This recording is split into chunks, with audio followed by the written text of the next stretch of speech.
আসসালামু আলাইকুম, সবাই কেমন আছেন? আশা করি ভালো আছেন। ইনশাআল্লাহ আমি ভালো আছি। আমার হাতে একটি ফোন আছে, পোকো X3।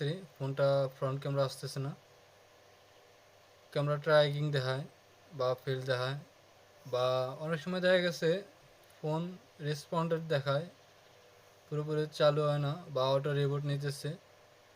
তো এখানে মার্কেটে যে ফোনগুলো আছে, পোকো X3 প্রো এবং note ten pro, note 10 pro max, আরও অনেকগুলো মডেল আছে। যেমন স্যামসাংয়ের ভিতরে A03s, এই সমস্ত ফোনগুলো যেগুলো স্ন্যাপড্রাগনের সিপিইউ অতিরিক্ত হিট হয় বা ব্ল্যাক পেস্টের হয়, তো ওই সিপিইউগুলো দেখা গেছে অতিরিক্ত হিটের কারণে বলগুলো মিসিং হয়ে থাকে। পরবর্তীতে বিভিন্ন সমস্যা হয়, সাউন্ডের সমস্যা, ক্যামেরার সমস্যা, নেটওয়ার্ক সমস্যা, বিভিন্ন সমস্যা দেখা দিতে পারে। তো এই সমস্ত ফোনগুলা সচরাচর নর্মাল কোনো টেকনিশিয়ান কাজ করতে পারে না। সিপিইউর কাজ, সিপিইউ এমন একটা জিনিস পুরো ফোনটাকে কন্ট্রোল করে। তো দেখেন এই কাজটা আমরা কিভাবে করি স্টেপ বাই স্টেপ। যদি কাজটা ভালো লাগে আমার চ্যানেলটি সাবস্ক্রাইব করে দেবেন, পাশে থাকা বেল আইকনে ক্লিক করে দেবেন। যারা এই সমস্ত ফোনগুলো নিয়ে বিপাকে আছেন যে আপডেট দেওয়ার পরে ডেট হয়ে গেছে, আপডেট দেওয়ার পরে ক্যামেরা আসতেছে না, সাউন্ড আসতেছে না, নো সার্ভিস আসতেছে, বিভিন্ন সমস্যা বা পাওয়ার আসে না, হঠাৎ বন্ধ হয়ে গেছে, অটো রেস্টেট নিতেছে, তারা আমাদের সাথে যোগাযোগ করতে পারেন। ইনশাল্লাহ আমরা অল্প খরচে আপনাদের কাজগুলো করে দেব, বা চাইলে আপনারা নিয়ে আসতে পারবেন, এসে কাজগুলো করে নিতে পারবেন। এখানে আরেকটা বিষয় না বললেই নয়, অনেক সময় দেখা গেছে অনেক টেকনিশিয়ান ভাই আছে সিপিইউ রিবোলিং করার সময় সাইডে যে স্টেলগুলো থাকে, স্টেলগুলো কাটিং করতে যে গোড়াসহ উঠিয়ে ফেলে মাদারবোর্ডে। তো আমি এভাবে কাটিং করব না, আমি পুরো স্টিল থাকবে এভাবে সিপিইউটা উঠাবো, ব্ল্যাক পেস্টের সিপিইউ, যাতে মাদারবোর্ডটা কোনো ক্ষতিগ্রস্ত না হয় বা সুন্দর থাকে। পরবর্তীতে কোনো টেকনিশিয়ান ভাই কাজ করলে যাতে বুঝতে পারে যে ভালো একটা টেকনিশিয়ান ভাই কাজ করেছে। তো দেখেন আমি কিভাবে আইসিটা উঠাই, কিভাবে লাগাই, এবং ফোনটা পরবর্তী সময়ে ক্যামেরা আসে কিনা, ফোনটা চালু হয় কিনা দেখেন। ইনশাল্লাহ ভালো লাগবে।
এটা পুরোপুরি লাগার পরে হালকা করে টুইজার দিয়ে নাড়া দিয়ে দেখতে হবে যে আপনার আইসিটা পজিশনে বসছে কিনা। কারণ আইসিটা যদি পজিশনে না বসে আঁকা বাঁকা হয়ে বসে ফোনটা শর্টিং দেখাবে, ফোনটা চালু হবে না, বা আপনার সিপিইউটা ওভার ভোল্টেজের কারণে সিপিইউটা নষ্ট হয়ে যাইতে পারে। তো আগে মার্কগুলো দেখে সিপিইউগুলো বসাবেন যে মার্কে ছিল। তো মাদারবোর্ডটা ঠান্ডা হোক, কারণ মাদারবোর্ডটা অনেক গরম। ঠান্ডার পূর্বে আমি আপনাদেরকে দেখাবো যে ফোনটা চালু হয় কিনা, বা ক্যামেরা সমস্যাটা ছিল, যে সমস্যাটা ছিল ওই সমস্যাটা সমাধান হয়েছে কিনা। তো আরেকটা কথা, দেখা গেছে পুরোপুরি সিপিইউটা রিভলভ করার পূর্বে সেটটা যখন ফিটিং দেয় তখন ক্যামেরাতে ঢুকলে দেখা গেছে ওভারহিটিং দেখায়। ওভারহিটিং দেখার কারণ হচ্ছে যে হিটসিং একটা যে গাম থাকে, গামটা দিতে হয়, না হলে ওভারহিটিং দেখায়, ফোনটা গরম হয় অতিরিক্ত। তো মার্কেটে এই গামটা পাওয়া যায়, বা এটা একটা রাবার জাতীয় একটা পাওয়া যায়, যে যেটা ইউজ করে। তো আমি এটা কিনে আনছি, এটা দিলে অনেক ভালো কাজ করে, ফোনটা ঠান্ডা থাকে বা অতিরিক্ত গরম হয় না।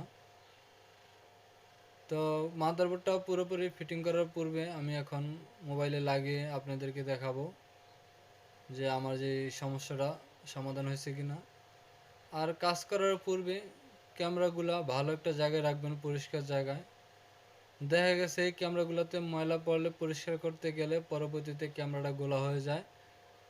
তো এই ক্ষেত্রে আমরা সতর্ক থাকব, কারণ একটা কাস্টমার ফোন যত্ন সহকারে চালায়, একটা ক্যামেরা যদি নষ্ট হয়ে যায় বা গোলা হয়ে যায় ফোনটার কোনো মূল্যই থাকে না, আবার পরবর্তীতে ক্যামেরা কিনতে হয়। তো দেখতেই পাচ্ছেন আলহামদুলিল্লাহ ফোনটা চালু হয়ে গেছে। তো এখন পুরোপুরি ফোনটা চালু করে ক্যামেরাটা চেক দিব, দেখবো যে আমাদের যে ক্যামেরার এরর সমস্যাটা সমাধান হয়েছে কিনা এবং টাচে কাজ করে কিনা।